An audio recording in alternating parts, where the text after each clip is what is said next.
assalamu aleykum bandiraɓe miiro hande noon ko miiro bismiɗo iflino addaniɓe bismade iflino nde wonno haalo pulaar en mbi sa yi tew wonko maayi kadi sa rondima cengalal tan tew buubi ndewane ma addanen bismade ɗo hande iflino e dow inde président meɗen Mouhadji Dianka e kañum woni conseiller municipal to Mantala Joli ɗo eɗen gandi ɗum kanko jogui haqqille mawɗo e ɓernde yanje e miijoji moƴƴi rendinde ko rendi ɗo ko hande bismi ɗum ɗo to miiro ɗo pour mbaɗen feete victoire président Macky Sall heɓi le 24 o ti hono gardiɗo amen on Mouhadji Dianka président des 12 mouvements des comités des Yvelines koɓe kelle pour Mouhadji Dianka bravo Seydi Dianka gulali amen e luuhali amen e haalulaji amen foof e dérangement ji amen foof omo muñi omo supporti ha ɗum ɓenni ha min keeɓi komin jiiɗi ko eɗen mbiya min mbiɓe bravo Mouhadji Dianka chapeau à toi mouvement rasanere présidente amen Dimo Diak Farba Jowol joom juuɗeje tati jeewo baboy mo alda e namdal min calmini min juurimama min jarnimama kadi ko dokkeɗa ko aɗa wawani ɗum en gari hen noon ha ɗo doole ma e foof a waɗi hen min mbima a jarama Allah jarama omo wonde vice présidente makko jeewo Diaw min calmini ɗo en mouvement cœur ouvert hono madame Diallal Ndiaye gummo e hoore fone Seydi Ndiaye présidente makko ko Fassal debbo mo ɓundu madame Fassal min calmini min juurimama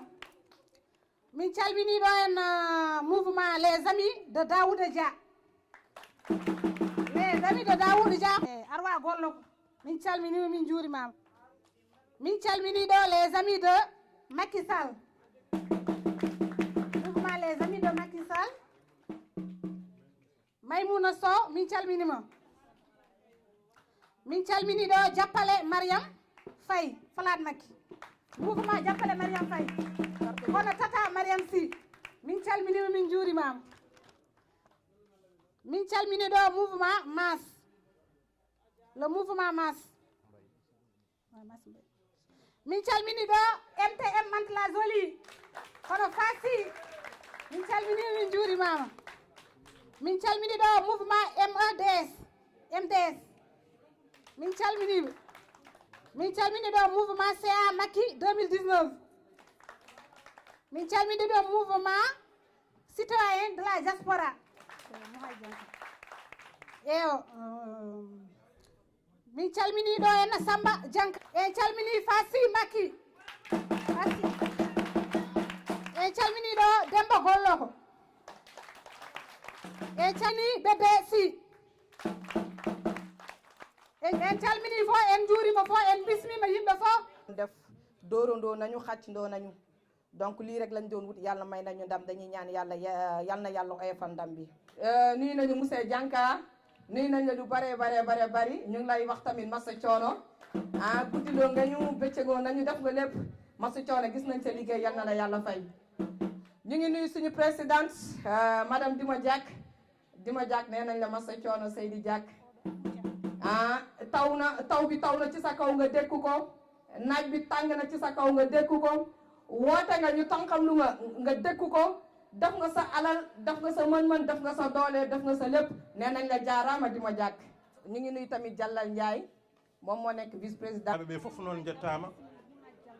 kadi les 12 mouvement on beltanama sa yi rendiɗo ko rendiɗo hande ko liggey 12 mouvement ɗi fof mbaɗi ɗum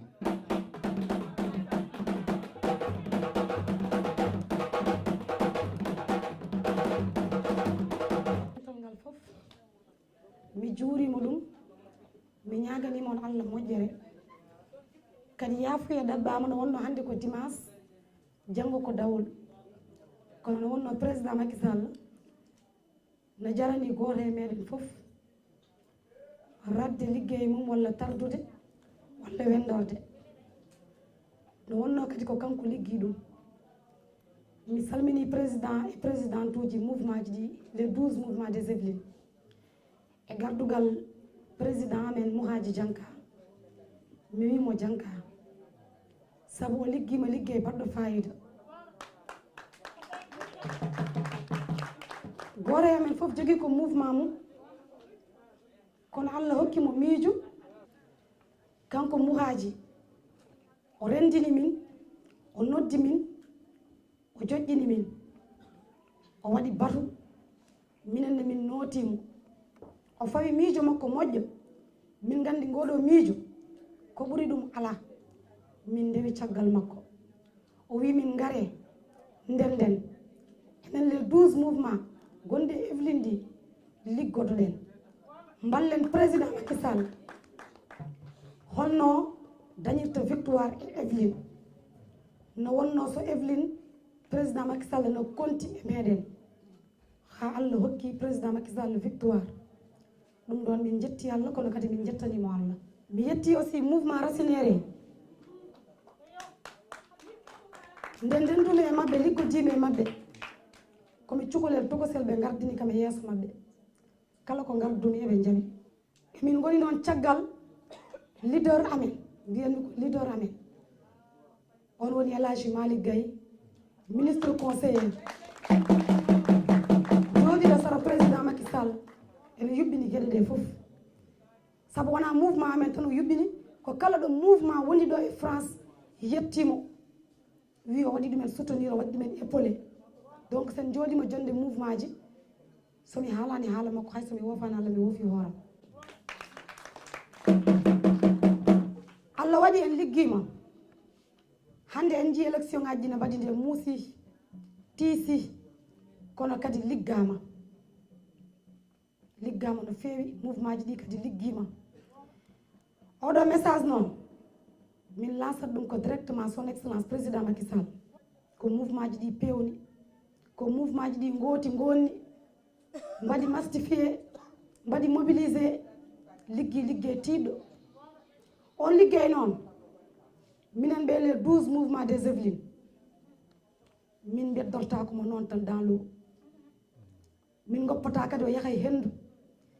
min jiiɗi wiide ko son excellence président Macky Sall les 12 mouvement des Yvelines caggal Mouhadji Dianka e minen daari on jii oɗo ñalawma waɗama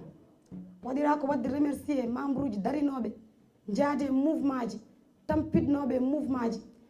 jamma e ñalawma subaka e kikiɗo liggeyo ligga ha heeɓi ɗo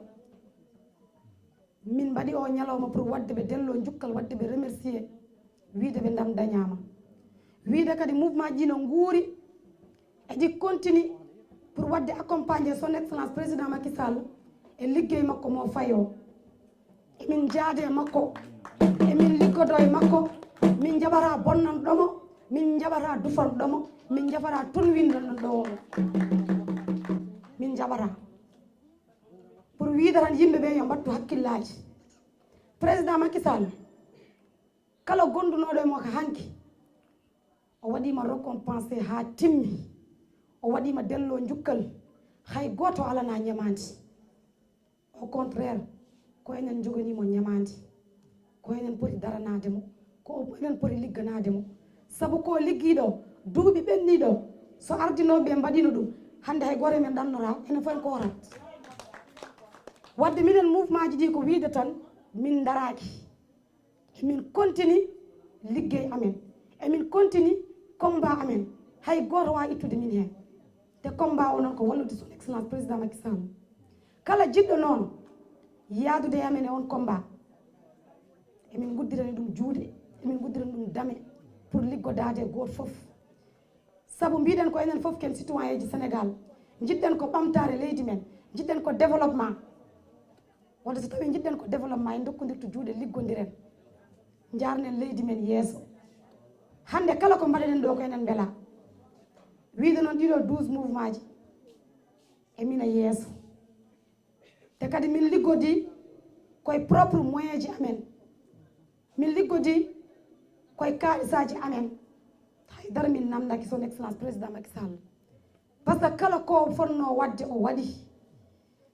en jii victoire men ɗo France waɗi seere eɗen ponno yaltude plus que ça kono ha hande no wuuri sakoru faani saabu wonko huccana ko heewi ko huccana kone mouvement ji ɗi ma daro hen darde tinde ha ndam dañe hen min jetti Allah noon min jettani on Allah emin mbiya son excellence président Macky Sall les 12 mouvements des Yvelines emina ɗo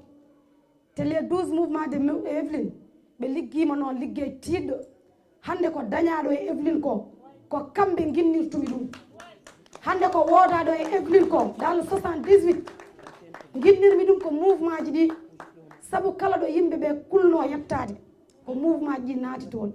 kala ɗo ɓe kulno yaade ko mouvement ji ɗi jetti ɗon kala ko bonno mouvement ji pewniti o wiyatno ko renduɓe peccat par ce que no miñiragal am wiyni Dimo Diag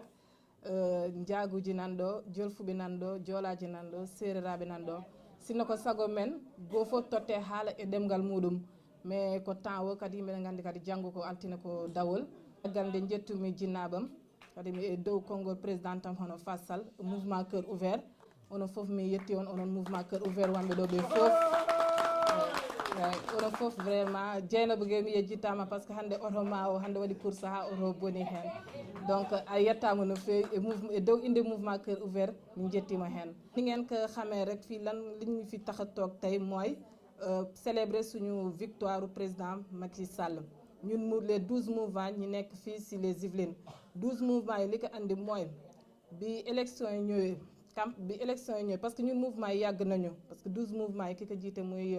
Mouhadji Dianka ki nekk sama wet moom moo jiite les 12 mouvements yi nekk fii si Yvelines parce que gis nañ ko luñ musta am muy première fois élection passée fii ci Yvelines Mantes-la-Jolie mu ne nañu booloo ñu takku liggéey comme ça gën a mën a élire suñu président Macky Sall ñu xamal nit ñi que li ñu naan mouvement yi dee nañu ñu wal leen que mouvement yi tey la ñu gën a taxaw mu woo ñu réunion ñun les 12 mouvements yi nekk fii ci Yvelines man ma représenté mouvement cœur ouvert bi nekk fii si Miro ñu dem assister ci réunion bi kaay leen ñu booloo ñu liggéey takku nekk benn parce que lu kenn mën rek yaakaar na ni booloo moo ko dàq moo tax nag ñu leen ñu jox suñu kàddu ñun ñëpp ñun les 12 mouvements yi nekk fii si Yvelines ñu jox suñu kàddu ñu ne ko yooyu yaa ñuy jiite mu jiite bu rafet te taxawaay bu rafet def ci doolam ak def ci léppam nañu xool salle bi parce que ñi fi nekk yëpp ay responsable mouvement ñoo fi nekk biñ ne rek mouvement yi taxaw nañu ci parrainage ba ñëpp gis nañu taxawaay bi mouvement yi taxaw ci parrainage bi dugg nañu ci nit ñi dem nañ ci foyer yi dem nañ ci marché yi dem nañu fépp képp ku amul woon carte d'identité carte électeur mouvement fexe na ba dem ci moom dem yóbbu la consulat bi consulat tamit déplacé ñëw fii ba ci pôle Molière mobilisé nañu andi nañu suñuy militant bi ñu ne retrait carte yi tamit retrait nañu carte yëpp def nañu parrainage jour élection bu mu jotee mobilisé nañu dugg nañu ci nit ñi ku tayale woon génnee nañ la yóbbu nañ la voté nga te mouvement yi gàcce ngaalaama te yaakaar naa président Macky Sall laay waxal mouvement yi joué nañu rôle bu am fayda te président Macky Sall tamit jox na gëddëm aussi mouvement yi ndaxte li ñu def bu ko mouvement yi defuloon la lay lambay day ñaaw tey la ñu gën a taxaw jàppale président Macky Sall te yeneen élection yaa ngi ñëw nañu jàpp bu ñu xàddi bu ñu tayal duma mën a bañ a remercier Fatou Macky parce que Fatou Macky mun naa ne Fatou Macky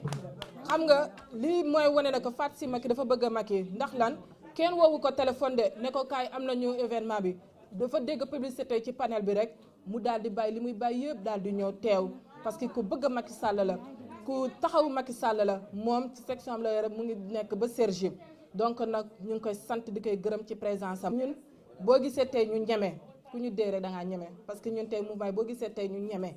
ñun ñoo ngi ci ginnaaw tonton Malick Gueye mooy ki nga xamante ne moom tey moom moo jàppale mouvement yëpp moom yemul rek si mouvement yi nekk Miro moom mouvement yi nekk ci France yëpp la jàppale parce que moom it da ku bëgg président Macky Sall la moom Malick Gueye ñun mouvement yi moo ngi suñu ginnaaw lépp lu ñu am tey lépp luñ yëgal tey ci parti bi ginnaaw yàlla ak yonent bi moom Malick Gueye moom moo ñu ci xamal moom moo ñu ci yëgal alhamdulillah tige ngallada awa oyo khirson kunyini fat salo yang kunyini salbalo awa nyagali eke mehdi janka oda kunyi oda khanta ke jalel njay oda sukunyi gimo ja oda sukunyi bani su to nda jamu oy jamanchu kunyi no jamanchu mamana oda latiga o gagni kebe murna Allah ma hodi kita awa o su fanke Macky Sall danga pour aga gagné mo xobe Allah ri nya gagné alhamdulillah tige ngallada awa mugu manchoronga mahedi janka angolnya nawar gacce mangori janka chama nyari nawar gacce mangori awa hasusu na nawar asusu sigi asu golnya asu golle ndebet harsa oy Macky Sall falle harsa o ya falle o sunan giro nan cigi election ku be ga falle irini o sunan durhoto awa ndahasu kuni ndahasu nawar bravo tout le monde bravo chers invités, donc nous voilà réunis ce 10 mars 2019 ici au Muro, érigé en capitale des Yvelines aujourd'hui, à côté de Mantes-la-Jolie, à côté de Trappes aussi, de Poissy, de Limay, de Houille. Nous sommes tous dans les Yvelines, de Meulan, avec notre ami Aboubakri Diaw, le coordinateur de Meulan. Medina Guissé, je te vois là-bas, dans la section des bureaux. Voilà, tout ce monde-là ici présent, donc je voudrais donc féliciter tous les militants, tous les sympathisants et tous nos compatriotes qui se sont investis pour la réélection du président de la République, Macky Sall. Je vous remercie parce que vous avez bravé les distances, vous avez bravé le froid, la pluie et la neige pour aller à la rencontre des Sénégalais et des Sénégalaises pour leur convaincre de parrainer, de retirer leur carte et d'aller voter pour notre champion, le président de la République, M. Macky Sall. C'est un honneur de porter le drapeau du comité des mouvements des Yvelines. En effet, pour que nul n'ignore, je suis en tout cas parmi les plus jeunes. Peut-être qu'il n'y a que Fatih qui est plus jeune que moi. Mais malgré cela, ils m'ont fait confiance et je leur en remercie beaucoup. Alors, je voudrais profiter de cette journée aussi parce qu'il y a eu la journée mondiale des femmes. Et aujourd'hui, nous, au niveau de cette table-là, le problème de parité, vous pouvez le constater, il ne se pose pas. Sur cette table, sur ce présidium-là, on ne va pas dire que la parité n'a pas été respectée. Donc c'est aussi une façon pour nous, les mouvements des Yvelines, de rendre un hommage appuyé aux femmes sénégalaises, aux femmes du monde entier, parce que vous êtes d'abord nos mamans, ensuite nos sœurs, nos filles, nos femmes surtout, et vraiment, quoi qu'il en soit, vous êtes nos amis, et vous êtes nos confidentes, et sans vous, nous ne serions sûrement pas là en train de fêter cette victoire. Alors, l'art de la politique, ce n'est pas de faire ce qui est possible. Ce serait trop banal. Mais comme disait l'autre, de rendre possible ce qui est nécessaire. Le président Macky Sall a concrétisé la nécessité de faire accéder les populations du Sénégal les plus démunies à la dignité humaine. Je pourrais lister son bilan dans le domaine social, mais je vous renvoie au flyer que nous avons organisé et distribué pendant la campagne électorale avec la commission communication. Mohamed Diallo est là. Et aussi les banderoles, nous avons donc travaillé sur la vulgarisation de son bilan et de son programme. Pourquoi nous avons décidé avec les amis ici présents de nous réunir dans le cadre du comité des mouvements des Yvelines? La réponse est simple, c'est parce que l'union fait la force. Le rôle des mouvements dans cette victoire est clair, lisible et visible. La campagne n'a pas été facile, car nous avions en face des concurrents très coriaces, très agressifs dans les réseaux sociaux, et qui tenaient des discours populistes, même s'ils étaient sans programme, ou s'ils en avaient un, il était copié sur celui de notre champion, le président de la République, Macky Sall, qui lui avait, en plus de son projet de société, un excellent bilan qui parlait de lui-même. Les mouvements ont contribué à la mise en œuvre du plan stratégique gagnant en déployant ses membres dans les foyers des Sénégalais, dans les appartements et dans les maisons, dans les marchés, pour déconstruire les contre-vérités d'une certaine opposition aux abois, et ces mouvements ont rétabli les faits. Les mouvements ont contribué à rétablir la confiance entre nos compatriotes et la politique, ainsi que la crédibilité entre les citoyens et les partis politiques. Pourquoi sommes-nous rassemblés et voulons-nous engager? Pourquoi nous nous sommes engagés à accompagner l'action du président de la République dans sa phase 2 du plan Sénégal émergent?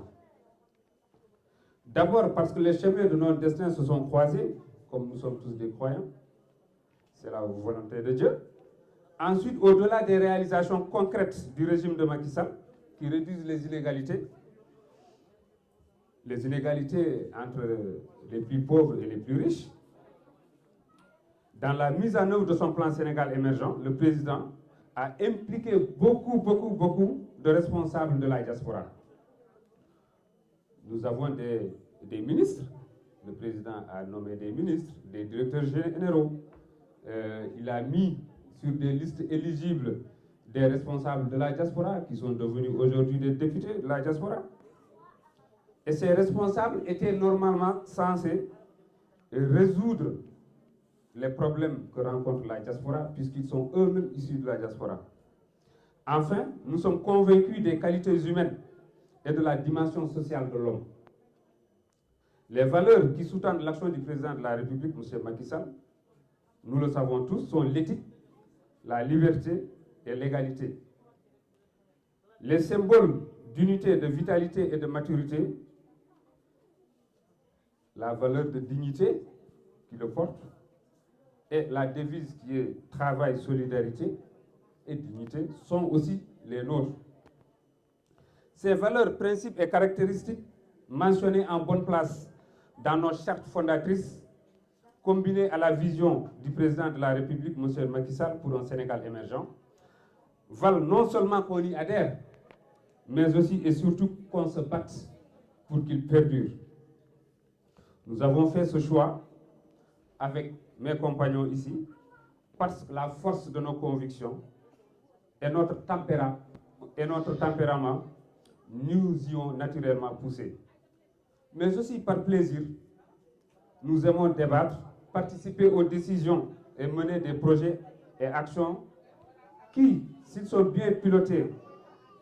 sont un réel espace de démocratie pour les bénéficiaires et les principaux acteurs. Donc, nous ne prétendons pas faire de la politique par pure abnégation, mais parce que c'est utile à la collectivité, à la société sénégalaise. Or, le président de la République, M. Macky Sall, incarne l'intérêt général de la société sénégalaise. Disons-le plus clairement, nous avons parrainé et nous avons accompagné M. le président Macky Sall, non pas pour le changement qu'on appelle de ses voeux, mais justement pour les actes concrets de changement effectivement posés et depuis son accession à la magistrature suprême en 2012. Dans ce monde globalisé, en profonde crise, devenu un village planétaire, le président de la République, grâce à son humilité, son courage, sa détermination à servir l'intérêt de la République et sa vision du panafricanisme, incarne le leadership africain dans le concert des nations du monde. Le destin du président Macky Sall s'est croisé avec celui de notre pays, le Sénégal. Mais la République n'est pas un vain mot. La devise de notre République au Sénégal, c'est un peuple, un but, une foi. Et c'est parce qu'il y a cette nécessité de rassemblement, d'unité, d'action, de communauté, de destinée entre le Sénégal et le président Macky Sall qui a enfanté la majorité présidentielle, qui a gagné, qui incarne avec le courage politique qu'on lui reconnaît, la grandeur du Sénégal, la prospérité de notre pays, qu'ensemble, main dans la main, les femmes et les hommes, les jeunes et les seniors, les paysans et les ouvriers, les artisans et les artistes, nous avons tous réélu le président Macky Sall pour la poursuite de l'acte 2 du plan Sénégal émergent. Vive les mouvements des urnes, vive la majorité présidentielle, vive le président Macky Sall, vive le Sénégal. Keep